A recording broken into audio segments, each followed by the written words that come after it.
Be sure to read and follow the safety guidelines to protect your computer from potential damage and ensure your personal safety. For more information about safety guidelines, see the owner's manual at dell.com/support.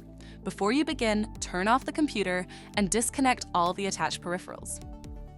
To remove the hard drive, loosen the screw securing the system's base cover.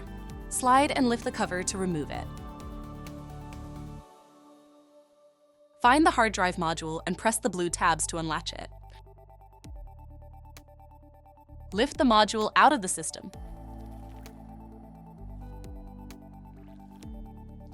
Identify the hard drive and flip it over to unlatch it from the module. Lift the drive out of the module. To reinstall the hard drive, relatch it to the module. Flip it over and place the hard drive module back in the system and relatch it.